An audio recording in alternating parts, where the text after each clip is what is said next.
that you actually handled the tough questions. You know, you even bring it up yourself, and you've had some of the worst allegations. Look, I've had sex with one woman since the day I met my wife, so I'm very proud of that. I'm not a flirt. I'm not anybody who hugs people. The reason they couldn't successfully go after me is I have nothing to hide. I say, let everything be released. I waive all my right to privacy. Every deposition, every videotape, everything should be out there because they will all prove my innocence because I didn't do it. I had nothing to do with it.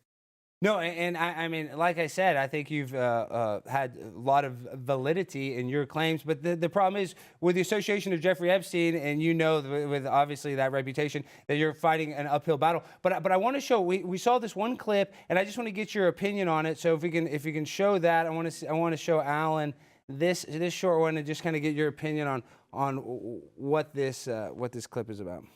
Okay. That was in my wife's calendar. My wife scheduled a massage. If you think my wife scheduled a massage with an underage sex slave, then you'll believe anything. No, other calendar entries. Let me finish. You guys clarified that other calendar entries had a collective. Let me finish. I was a visiting scholar at NYU. My wife had a professional masseuse. We have checks, canceled checks, proving that the massage occurred, when it occurred, who it occurred with. And I've had very, very few massages in my life. One at Jeffrey Epstein's house by a middle-aged woman who gave me a shoulder and neck massage, which I hated. I called up my wife and complained about it immediately. No, I've done nothing wrong. If you want to put me on trial here, you have to give me an opportunity to fully explain. You will not be able to make just charges against me without giving me an opportunity to massage at Jeffrey Epstein's house?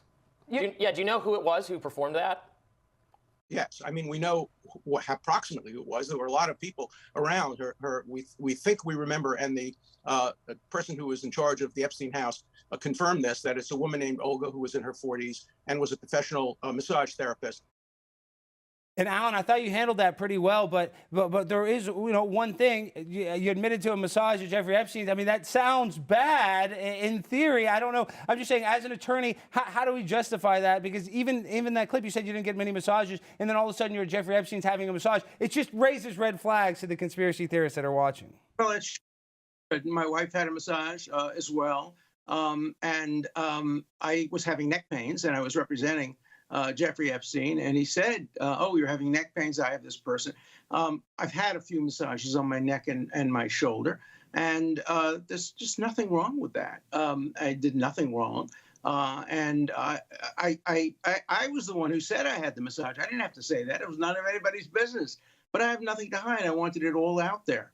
And if you want to infer from having had a massage for a massage therapist that we have checks for, or that my wife had a massage in Jeffrey Epstein's house, which she did. And by the way, Nobel Prize winners have had massages in Epstein's house. The heads of various companies and universities, it was a very common thing to have massages. Remember, nobody knew that Epstein was doing anything wrong. You know, the president of Harvard was with Epstein all the time. The provost of Harvard, so many prominent people, and my friendship with him was an academic friendship. And inevitably, when you have a professional relationship with somebody and you spend some time with them, including over their house with your wife, years before there were any allegations against him, and you have a neck pain and there's a professional massage therapist around, you'll get a massage. So I had a neck massage and a shoulder massage. I didn't like it. It was too hard and too rough. And I called my wife and I complained about it. But that's it. And the person who now claimed that I did anything inappropriate has now admitted that she may have a case of mistaken identification. Her lawyer has admitted it. Her lawyer is on tape admitting that nothing was wrong. So, you know, I've been, as far as I'm concerned, completely exculpated. I did nothing wrong. And, you know, if you want to find me guilty of having a massage, then you have to find hundreds of thousands of people guilty, including my wife. And none of us is guilty. Yeah. And I'm so fly, I'm aligned with the planes. My grind so refined, I got no time for no games.